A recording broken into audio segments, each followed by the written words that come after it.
Universitas Kadiri, Dia Entrepreneur University.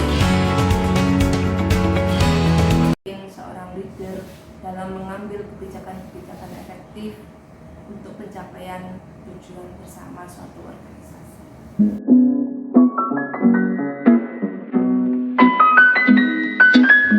Hai Sobat Unik, selamat datang di podcast kami. Bersama saya Etinika Anggreni dan teman saya Ika Kurniawati. Oke, di sini kita akan membahas tentang leadership yang baik. Bagaimana ya kira-kira leadership yang baik di era masa kini? Menurut Ika, apa sih leadership itu? Leadership itu dari seorang pemimpin. Apa itu pemimpin dulu? Pimpinan, seorang pimpinan. Pimpinan itu siapa? Seseorang yang ditunjuk oleh suatu tim untuk memimpin suatu organisasinya dalam mencapai tujuan bersama. Oleh itu pemimpin itu orangnya, sedangkan kepemimpinan itu gayanya. Kalau menurut Nike, apa itu kepemimpinan? Pimpinan adalah leader atau pimpinan yang mampu mempengaruhi dan memotivasi orang lain untuk melakukan sesuatu sesuai dengan tujuan bersama. Jadi intinya seorang leader atau seorang pemimpin itu harus mampu menggerakkan timnya, seluruh tim yang ada dalam organisasinya untuk mencapai tujuan bersama, seperti itu ya. Mungkin dalam sisi pendekatannya seorang leader itu bisa melalui pendekatan sisi kemanusiaannya, bagaimana kita memanusiakan manusia, bagaimana kita mampu menilai kelebihan dan kelemahan masing-masing tim kita, bagaimana kita menempatkan semua masing-masing orang tim kita sesuai dengan kapabilitasnya. Seperti itu ya Bu. Ya, mungkin bisa ditambahkan dengan seorang leader itu juga harus bisa memberikan contoh, bukan hanya sekedar memerintah. Leader juga bisa dipercaya memegang teguh nilai-nilai yang benar yang bisa diandalkan dalam menghadapi sebuah tantangan. Leader yang mau mendengarkan dan peduli dengan anggota timnya. Dari ciri-ciri seorang leader atau seorang pimpinan yang disebutkan tadi, mungkin kita bisa mengambil kesimpulan bahwa seorang pimpinan, seorang leader harus mampu mengambil kebijakan-kebijakan yang efektif agar tidak terjadi konflik kepentingan dan kita bisa mencapai tujuan bersama dalam suatu organisasi.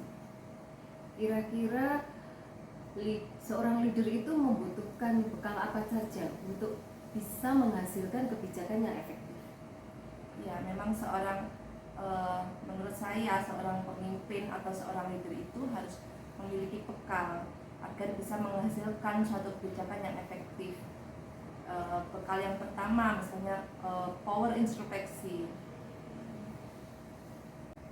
Introspeksi yaitu seorang pimpinan harus mampu memahami dirinya sendiri dulu sebelum mereka memahami atau memimpin orang lain atau memimpin tim bawahannya.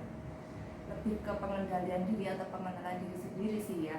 Bagaimana kita menilai kelebihan dan kekurangan kita, bagaimana kelebihan kita mampu memberikan kemajuan bagi organisasi kita, bagaimana kekurangan kita menjadi introspeksi diri agar tidak menghambat kemajuan tim kita atau kemajuan organisasi kita. Memahami diri sendiri dulu ini merupakan hal penting dalam suatu keberhasilan kepemimpinan kita. Jadi intinya seorang pemimpin itu harus bisa mengenali dirinya sendiri sebelum memimpin orang lain, begitu ya?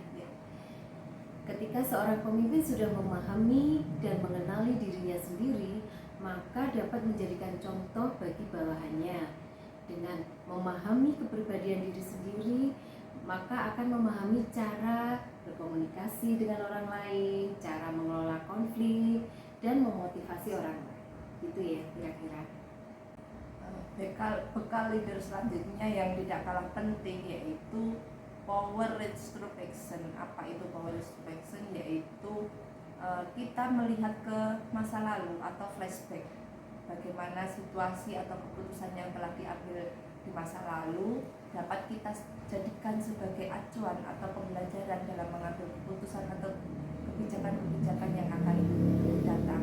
Dalam melangkah ke depan, kita tidak harus selalu memandang ke depan, kita tidak harus mematikan atau menutup mata apa yang telah terjadi di belakang. Kita dapat menjadikan apa yang sudah terjadi di belakang, apa keputusan kebijakan yang sudah dibuat di belakang untuk menjadikan pembelajaran bagi kita untuk membuat kebijakan atau keputusan yang lebih efektif atau efisien yang di masa yang akan datang. Jadi retrospeksi itu adalah batu pengasah yang sangat diperlukan dalam menjalankan insting kepemimpinan dalam mengambil keputusan atau kebijakan. Jadi mari para pemimpin meluangkan waktu untuk melakukan retrospeksi dalam menjalankan kepemimpinan yang lebih baik ke depannya. Bekal selanjutnya untuk seorang pemimpin yakni visibility atau kelayakan. Kelayakan suatu kebijakan yang kita ambil ini apakah bisa digunakan di masa depan. Kita harus bisa melihat ke depan, melihat 1 tahun ke depan, melihat 5 tahun ke depan, memprediksi apa yang akan terjadi di masa depan agar kebijakan yang kita ambil ini efektif, selalu tetap bisa digunakan di masa-masa yang selanjutnya. Seperti halnya perkembangan teknologi yang semakin pesat, seorang leader dituntut harus terus belajar mengikuti perkembangan teknologi yang ada agar dapat menghasilkan kebijakan yang efektif. Seperti juga halnya situasi lingkungan atau sosial yang memberikan pengaruh terhadap pencapaian tujuan kita di masa depan. Bisa juga inovatif juga ya. Iya, harus inovatif, kreatif. Jadi inti dari diskusi kita kali ini, bagaimana kita mempersiapkan bekal leader seorang pemimpin, seorang leader dalam mengambil kebijakan-kebijakan efektif untuk pencapaian tujuan bersama suatu organisasi. Sekian diskusi kita kali ini, semoga bermanfaat dan memberikan banyak inspirasi. Bye.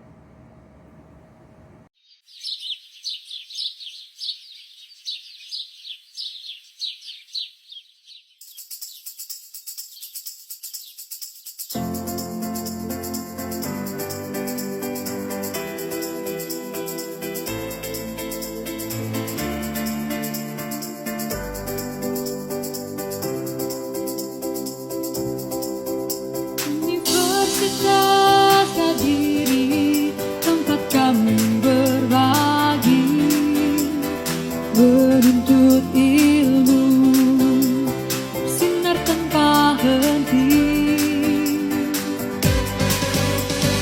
Sajak sinergi membentuk pribadi, unggul berkarakter, berkompeten dan berprestasi. Di Indonesia kami berkuasa, di dunia kita berjaya. Mari bersama Universitas Kediri. Di Indonesia kami berkuasa,